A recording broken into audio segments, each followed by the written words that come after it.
Is there any value to online education? Is education just better in person, or has online education made such improvements that it's just as good as in-person education? Historically, a lot of people have had critiques about online education, whether it's just a subpar education overall, or especially in Bible education, the lack of discipleship or mentorship that happens. Well, today we have on Dr. J.J. Routley here from Emmaus on the podcast once again to discuss the benefits of online education. JJ has a lot of experience both as an online education student as well as a professor for the Emmaus Global Campus. Remember, the Concerning Him podcast is brought to you by Emmaus Bible College.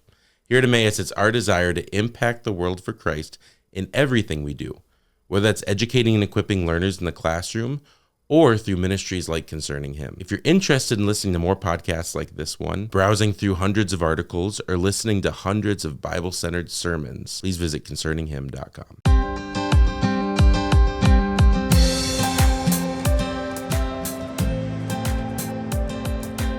Welcome, JJ. Glad to have you back on the podcast. Thank you. I'm excited to be back on with you. How are you doing? Yeah, things are going well. We're getting down to the end of the semester here, trying to get rid of the seniors, and we just had senior chapel today, so a very fun time of celebrating their accomplishments. Very excited for their next steps for the future. And we're recording this in the last day of classes, is that correct? That's right, yeah. There's a lot of both excitement but also nervous anticipation for finals next week. Do you have difficult finals for your students? Oh, a lot of mine are projects, and they're coming to an end, so I just have one that I'm giving next week. Okay, very nice. Yeah. Well, today you're here because you sent me a text a couple weeks ago, and you said, I want to talk about online education. Yeah. That's a fascinating conversation. There's a lot of strong opinions about online education and benefits or disadvantages to it. So maybe just start with your experience with online education, both as a student and as a professor. Yeah, absolutely. So this is a topic that I have a lot of passion about because all of my graduate education was done through distance learning and online education in various formats. So I graduated with my bachelor's degree from Wheaton College back in 2003 and came back to Dubuque to pay off school bills and got started working at our local chapel here with the youth group and began doing some itinerant preaching. And through doing that, I came to the conclusion through questions that were asked after the messages that I gave, responses that people had, that I did not have enough biblical knowledge to really adequately present the text and answer questions that were given to me. And so I felt a pull to go back and do additional education. But for me, it was kind of a two-sided thing because I did not want to leave the ministry that I felt the Lord had so clearly directed me to at Arbor Oaks Bible Chapel here in Dubuque with the youth group. So I was looking for something, and back then there was not a lot in the way of distance or online education.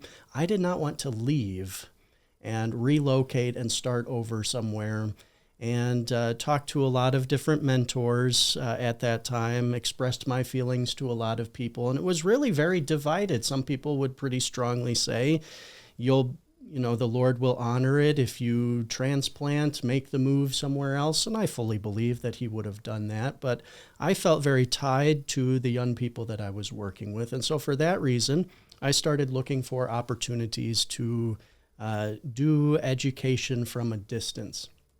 There was a school, it's actually one of our competitors, Faith Baptist Theological Seminary, so it was the seminary out in Des Moines, that had a one-year MA program that they offered through distance. So I would take a class, do a lot of the reading and the work, and then go out and spend one intensive week on campus. I did about 36 credits that way over 4 years. That was my first experience with distance education, and I loved it. There was still a lot of in-person instruction in that, though. So I was doing a lot of reading and assignments on my own, but then also sitting under direct teaching in the classroom. So that was how I got my first master's degree in theological studies. From there, I wanted to work my way up to a Master of Theology degree. So I did not go the traditional approach by any means. A Master of Divinity is typically the 3-year program that's at the graduate level. It's a great program. It's usually fairly heavy in ministry and internships.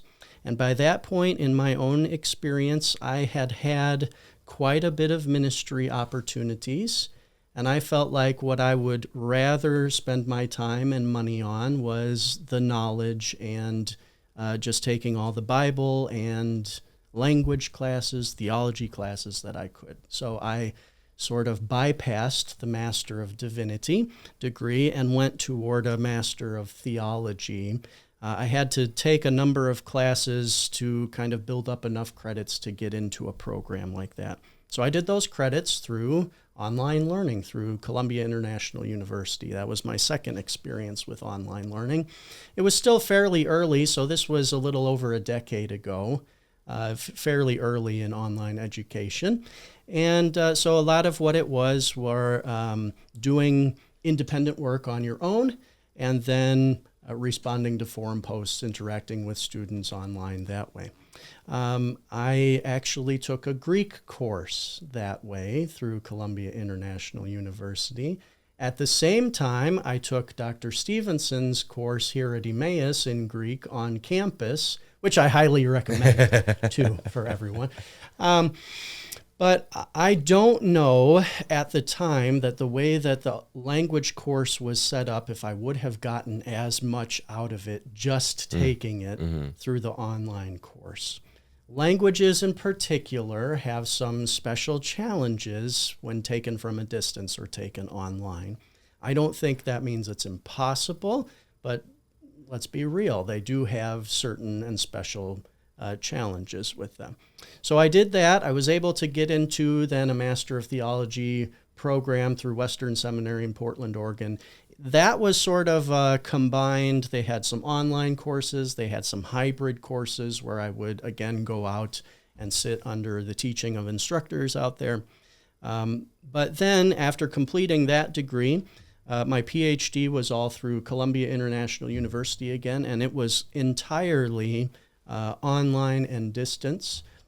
So I have never been to South Carolina. I have never been to CIU, but I graduated from CIU, and I'm so thankful for that program. It was an excellent program. It was all done remotely, but very personal interaction with the professors there, the instructors there, and with other students. I still have students. I graduated 2 years ago from that program, and I still have students that I regularly interact with. So I think what that has taught me about online education is, first of all, we need to get rid of the stigma of this is inferior to residential. It does not have to be. I think that stigma is going out the window. I think fewer and fewer people are just sort of flat out presenting that, but maybe in the minds of a lot of people who are still up and coming from junior high school, maybe not as familiar with modern approaches, online education, there may still be some of that mentality. A lot of people, as I travel, are surprised to find out we now offer at Emmaus Bible College our entire Bachelor of Science in Biblical Studies, the English Bible track. You can do it entirely online. You don't ever have to come to campus. So if you are in ministry somewhere and you love what you're doing, but you never completed your bachelor's degree, this is a wonderful option, I think, for people to be able to come back and finish up courses and work toward that bachelor's degree. Yeah, and you teach for that. That's the Emmaus Global Campus. You teach for that. What has your experience been like on the other side of things as a professor? Yeah, that's a great question to think through as well. So I think there are different approaches, different ways that you can think about teaching. And I want to give you a little bit of an analogy here, okay? So let's think about basketball for a minute, right? Basketball players, the best players, I would say, hope maybe you would say too, are well-rounded and can do more than just one thing, right? If you've got a basketball player that's a really good mid-range shooter, that's fantastic, right? But if they're weak on defense, if they can't really do much from beyond the arc, that limits what they're good at. As an instructor, I need to be careful what I say here, but some instructors are very strong in certain areas. So the lecture, right? Some instructors can make an excellent lecture, make it engaging, and usually in residential format. In person, they're good with interaction in person. Some instructors are maybe a little bit better, not in lecture setting, but more of a small group setting with interactions with students, conversationally. With online education, because a lot of our content comes from independent reading or pre-recorded videos, and that's not all the time, but because those are primary ways of content distribution, I'm less of a lecturer in the online classroom and more of a facilitator. Okay. So I look at my role. Steve Nash. Yeah. We're still using the basketball imagery, right? Yeah. I look at my role in the online classroom slightly differently than I look at it in the residential classroom. I'm not there to primarily distribute content, knowledge, awareness, those types of things, but to assist, to assist more in the learning of the student. So within instruction and pedagogy, there are a couple different ways to kind of describe this, but one of the key phrases in online education has been you're less of a sage on the stage and more of a guide on the side. And I think that's good to recognize and realize. So a lot of what I do in the online classroom is an attempt to guide students, to assist them, help them along in the journey. I kind of view myself more in terms of like a co-learner, reading through the content, viewing the content along with them, and then participating in online forum postings. Another way that I attempt to really engage with students in the online classroom is through feedback and assessments. So because the online courses are typically much shorter, they're usually 8 weeks, at least here at Emmaus, rather than the full semester, you get a lot in a short amount of time. And because of that, teachers have really got to do a good job of being timely in their responses and in their feedback. If I take several weeks to grade through something that's been submitted, that's going to be entirely unhelpful to the students. They really need feedback that's within 24 hours, 48 hours, relatively very quickly. That puts a time crunch on me as the instructor, where it might be a little different than what is in the residential classroom. And that's why I'm kind of using this basketball analogy, right? Because some instructors really love the lecture, but are not as strong, let's be honest, in the timely response and feedback sort of aspect of it. So for me, that's a very long way of saying I think online instruction has challenged me to be more rounded in some areas, I suppose, and also to change the way that I view myself as an instructor. I try to see myself neither as really the sage on the stage or even a guide on the side, but something more as like a servant at the feet of those who are learning. And I think it's really helpful for me to think through how can I assist these students? How can I serve them best? Timely responses, I think responses that are substantial and helpful. Now, we have a lot of rubrics and things built in like that, but even going above and beyond that to provide clear instruction and direction for the students. How can I improve? What am I doing wrong here? How can I be better? All of that sort of thing. I feel like a lot of the times when you talk to somebody who's done some sort of online education and not enjoyed it, Mm-hmm. they've said, I just spent the whole time forum posting, Mm-hmm. responding to other people's posts, getting a one critique and one thing they did well or whatever, what I mean? All that type of stuff, and it drives them crazy. Yeah. Is there benefit to that type of stuff? Why do a lot of online programs do it that way? Yeah. The reason is many online programs attempt to be asynchronous, meaning they want learners to be able to sit down and access course content and get involved at any time of the day. So this is a big difference between online education and residential education. Residential, I go and sit in a classroom or stand and instruct from 1 o'clock to 1:45 or something like that. There's a set time.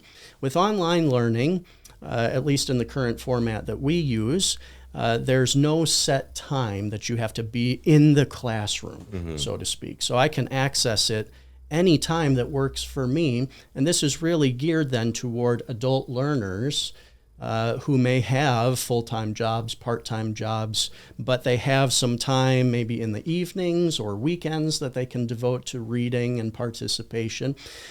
Forum postings then, I think I've seen ways that they can be done very well and ways that they can be done not so well. Forum postings and engagements, when they're done really well, generate a lot of good discussion between students. And depending on personality type, I would say can actually be even more effective than in-person, face-to-face conversation. So let me take myself as an example. I am sort of, I don't know if this is good to admit on camera or not, but sometimes I'm kind of slow on the draw. So I would be less comfortable in like a debate with someone. If someone was going to ask me a question and put me on the spot, I'm a little more contemplated, theological maybe. I like to think about something before I respond to it. Well, you can see an online forum gives me a great opportunity to do that. I can read through the course material, read what the question is, take some time to think about it for myself. Whereas if I'm in a classroom setting and the instructor asks a question to the entire classroom, I've got to think quickly and respond on the spot. Now, there's value to that too. But for a number of individuals, personality types, learning types, it could be very valuable for them to have a little more time to be able to think through a well-formulated response and then present it and then be able to read what other people are saying about it and respond. Where it's not done well is frequently when you will have discussion posts or forum posts that are not really thought through very clearly, so that the responses that are prompted are sort of these simple or superficial responses. And that's really where it's up to like the course designer and instructors for the courses to generate questions that are really going to cause people to respond substantively rather than just superficially. So that's one way I think that forums can be done well, and sort of the reason behind why we do it in that format. And I think there can be great value to that type of thing. Another aspect of online learning that I think is not thought about as frequently is this. So when we are in a semester at Emmaus here on campus, typically, students are taking 4 courses, 5 courses, maybe even 6 courses at a time. That's a lot of subject matter to be reading and processing all at once. Now, you may have, the way we have it set up, we have Monday, Wednesday, Friday classes, Tuesday, Thursday classes. So there's a little bit of a natural break between the different courses. But that's still a lot of topics that you're studying all at the same time and reading about all at the same time. I have found for myself, I think one of the reasons that I felt like I thrived in my online graduate studies was to be able to focus in on just one or two topics at a time and read exclusively for those things and just think more exclusively on those things. For me, it was very helpful to isolate some of those topics and not go off into more broad areas, more broad categories. So then what about discipleship, right? Especially if I'm talking about online education in biblical studies or, in master's level, master's divinity, master's theology, all of those types of things. A lot of a benefit of going to a Bible college and being on campus, going to a seminary and being on campus, is the relationships that you build with your professors. Not only are they giving you reading and grading your tests and giving you papers and lecturing you, but you have the option to stop by their office and chat and get guided help in life and figure, work through things together. And maybe it's after class, you're both leaving the classroom at the same time and you're walking down the hallway.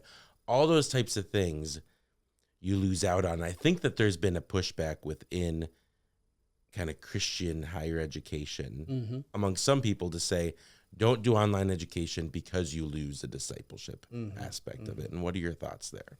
Yeah, I think one of the lessons that we learned from COVID was just that, right? So a lot of churches, when we were spring and into summer of 2020, were sort of forced to go remote for some amount of time. And the question becomes, can you continue to disciple individuals from a distance? Let me take you back up for just a moment and say, I think we have biblical precedent for how this was done in the New Testament, in the life of Paul, of all people, right? I mean, he started so many different congregations, local churches, all across the Mediterranean, had a wonderful heart for all of those people, was very personal with all of those, but just did not have the capacity to be in all of those locations at all the time. So what did he do? He wrote letters. I mean, that's a very simple type of distance education and even discipleship format. When he's stuck in prison in Rome, he doesn't throw his hands up and say, well, discipleship's out the window now, can't do anything with it. No, he uses the abilities that he has, the formats that he has, to be able to communicate as possible, as he's able. I would be the first one to say I think discipleship in a lot of ways is best in person. A lot has been talked about in recent years about incarnational ministry, right? And the whole concept is, as Jesus came and became a man, the eternal Son of God took on flesh and actually walked with those 12 disciples for about 3.5 years, lived with them. It's a wonderful format for being able to see not just what someone teaches and what someone says, but how they actually live. Yeah. That's fantastic. But there are other times, like in the life of Paul, where for one reason or another, that's not possible. And so that's what I'm saying. I think with online education, it's not even that we should view it as, well, since it's not possible, this is the second best sort of option. But the Lord may have an individual in a certain career or vocation already, in a certain ministry, and using them very effective for his glory within that ministry. This sort of online distance education format then can build on that and use that and really enable students right where they're at to learn and continue to utilize the relationships that are already in place within their local church, within their community. We have our SLT program on campus. It's servant leader training. It's what used to be our Christian service program. Every semester, students do about 30 hours of service in the local church or community or any combination of those things. We require that for our global campus also. So students do that at a distance in their own communities and in their own local churches. So we're not saying, hunker down in your cellar by yourself with your Bible and your computer and don't ever talk to anybody.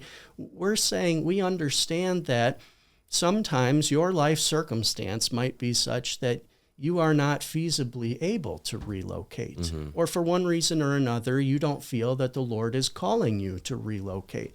How can we help and support you in the ways that will empower you and advance and even build upon what you're already doing?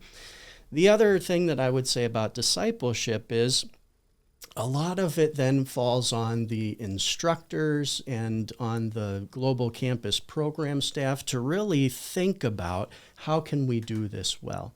And I'm not going to say we've got it all figured out at this point. There's been a lot of development in the past 10 years. We've seen a lot of change. I believe our global campus started somewhere around 2015 or 16, somewhere in there. A lot of the very early courses and some of the ways that they were designed were very independent-minded. We are reworking some of those, rebuilding some of those to include more interactive concepts. Technology has changed in the past 10 years, right? 10 years ago, nobody even knew what Zoom was. I mean, a few people perhaps, but 2020 came and all of a sudden, wow, we can do video conferencing and it doesn't glitch and it's not weird. Yeah, we can do that now. So there are more maybe formats for and more reliable methods of doing some of that content through online education. And we're still learning. And we're still developing. And I think it's only going to improve and continue to get better. Again, I'm not saying that it's for everyone. And I'm certainly not saying if you're considering coming to Emmaus residentially that you should forget about it and just go online. What I'm saying is, for those who are not able to come through life circumstances, through calling, career, vocation, ministry, whatever it might be, but you have a desire to know the Word of God and grow in your faith and in your spiritual life, this is a great avenue for doing this. And it's really not, don't think of it as subpar. I really want to get that out there. We need to get rid of the stigma that online education, global campuses are sort of second best. They do this because they can't do the other one. We really have a heart and strive to deliver the same kind of quality education that you would get here on campus in our global campus to all students across any modalities that we offer. And even beyond that, something that we talk about frequently is the Emmaus experience, right? The personal types of connections that professors will make with, and not only faculty, but staff as well, will make with students. We want to strive to see that on our global campus as well. Next week, we have our graduation ceremony, and we have our first online Bachelor of Science in Biblical Studies graduate next week. And what's been wonderful is this graduate has not only been involved with the global campus since its inception, but she has also sought to employ what she's learned in her local church and also been able to, at times, even visit campus and participate in some of the activities. So it's just been wonderful to see how the Lord has done this in her life. And her situation was she was simply not able to leave her home and come here on campus. Well, thank you. I think this has been really good and it's been really helpful, especially for me to hear your thoughts on the forums and how those can work well and kind of the purpose to them. I appreciate it and I agree. Currently I'm working on a master's degree, 100% online. My school's actually in Northern Ireland. I've never been on campus. Maybe one day I'll get there, but we'll see. Yeah, and I've had a great experience, and it's through great guidance from my professor who works with me very well, and I appreciate that. So yes, it can be done. It can be done well. And that's, I think, what we're striving to do here at Emmaus. Absolutely. Yeah. Absolutely. Well, thank you for coming on, JJ. I appreciate it. Thanks a lot, Eric. Thank you for listening to Concerning Him on Emmaus Podcast. Ministries like Concerning Him are possible because of the generous contributions from our partners around the world. For more information about partnering with us, please visit emmaus.edu/partner.